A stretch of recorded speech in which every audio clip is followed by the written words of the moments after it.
क्या इंसान अब बादलों को आदेश दे सकता है? क्या हम अपनी मर्जी से जब चाहें, जहां चाहें, बारिश को आसमान से जमीन पर उतार सकते हैं? ये सवाल अब सिर्फ कल्पना नहीं रहा। चलिए आज इस असाधारण विज्ञान की गहराइयों में उतरते हैं। देखिए, पूरी दुनिया में पानी का संकट गहराता जा रहा है। सूखे की तस्वीरें हमें हर जगह दिखाई देती हैं और इसी मजबूरी ने विज्ञान को एक क्रांतिकारी सवाल पूछने पर मजबूर कर दिया है। क्या इंसान खुद बारिश बना सकता है?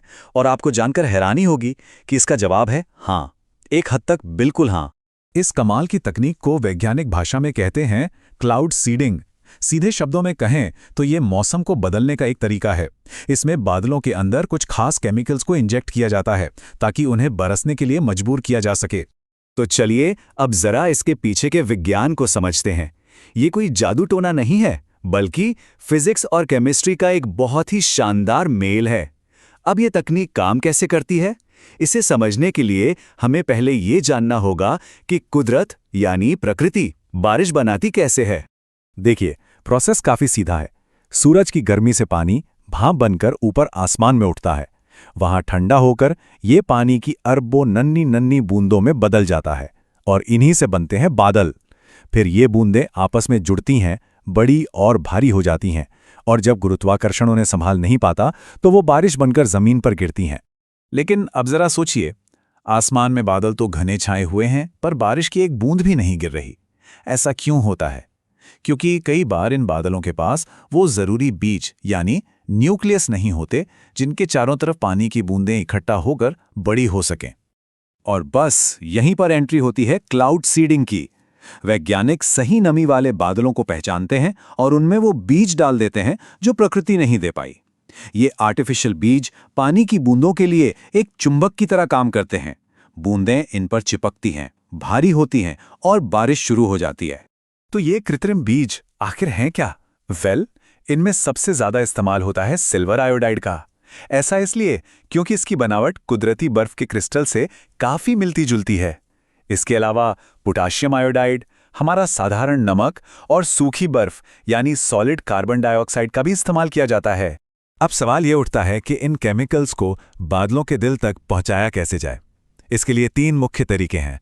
खास तरह के हवाई जहाज बादलों के ऊपर या उनके बीच से गुजरकर इन केमिकल्स का छिड़काव करते हैं, या फिर जमीन से सीधे बादलों में रॉकेट दागे जाते हैं। और अब तो ड्रोन जैसी नई टेक्नोलॉजी भी इस मिशन में शामिल हो गई है। एक बात साफ कर दूं, ये सिर्फ कोई लैब का एक्सपेरिमेंट नहीं है। दुनिया के 50 से भी ज्यादा देश दशकों से इस तकनीक का इस्तेमाल कर रहे हैं। चलिए देखते हैं कि इस रेस में कौन कौन से देश सबसे आगे हैं। चीन के पास दुनिया का सबसे बड़ा और सबसे एडवांस क्लाउड सीडिंग प्रोग्राम है। इसका सबसे फेमस उदाहरण तो 2008 के बीजिंग ओलंपिक्स में देखने को मिला था, जब उन्होंने बारिश को रोककर इवेंट के लिए साफ आसमान सुनिश्चित किया था। कमाल है ना? अब जरा यूएई के बारे में सोचिए। एक विशाल रेगिस्तान, वहां पानी की क्या कीमत होगी? तो यूएई अपने पानी के स्रोतों को बढ़ाने के लिए इस टेक्नोलॉजी पर बहुत ज्यादा निर्भर करता है ताकि तपती रेत पर भी पानी बरस सके। भारत में भी, खासकर महाराष्ट्र और कर्नाटक जैसे राज्यों में, जब सूखा पड़ता है तो किसानों और आम लोगों को राहत पहुंचाने के लिए क्लाउड सीडिंग का इस्तेमाल किया गया है, और ये काफी सफल भी रहा है। और अमेरिका में तो ये कहानी काफी पुरानी है।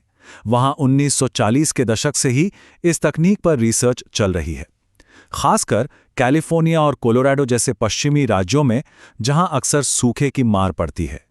ये सब सुनने में किसी चमत्कार जैसा लगता है ना? लेकिन अब आते हैं सबसे अहम सवाल पर।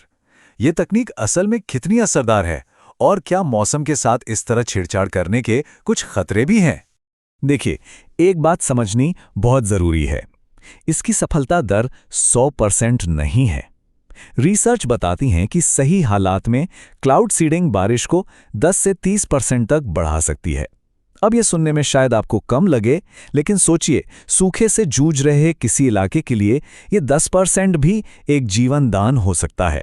कुछ गलतफहमियों को भी दूर करना जरूरी है। क्लाउड सीडिंग से हम नीले आसमान में बारिश नहीं बना सकते। इसके लिए आसमान में पहले से बादल और नमी का होना शर्त है। और दूसरी बात, ये तकनीक चक्रवात या हैरिकेन जैसे बड़े और खतरनाक तूफानों को कंट्रोल नहीं कर सकती। और हाँ, कुछ गंभीर चिंताएं भी हैं, जैसे पर्यावरण में सिल्वर आयोडाइड का जमा होना।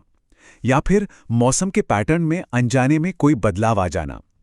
और एक बड़ा नैतिक सवाल भी है, क्या एक जगह बारिश कराने से हम किसी और के हिस्से की बारिश चुरा रहे हैं? हालांकि अभी तक कोई बड़े बुरे प्रभाव साबित नहीं हुए हैं, लेकिन ये सवाल ऐसे हैं जिन्हें हम नज़रअंदाज नहीं कर सकते। एक और पहलू है पैसा। ये तकनीक बेहद महंगी है। एक क्लाउड सीडिंग प्रोजेक्ट पर लाखों करोड़ों डॉलर का खर्च आ सकता है। इसमें खास हवाई जहाज, रडार और भी बहुत कुछ लगता है। तो इन तमाम संभावनाओं और चुनौतियों को देखते हुए मौसम को बदलने की हमारी इस कोशिश का भविष्य क्या है?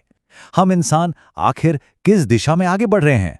तो कुल मिलाकर सबसे जरूरी बात यह है कि क्लाउड सीडिंग बारिश को बढ़ा सकती है, लेकिन ये मौसम पर हमें पूरा कंट्रोल नहीं देती। ये कुदरत के साथ मिलकर काम करने का एक तरीका है, उसे हुक्म देने का नहीं। और ये हमें उस आखिरी सबसे बड़े सवाल पर लाके छोड़ देता है, क्या भविष्य में इंसान कभी मौसम को पूरी तरह से नियंत्रित कर पाएगा? और अगर हाँ, तो क्या हमें ऐसा करना चाहिए? इसका जवाब शायद भविष्य में ही छिपा है।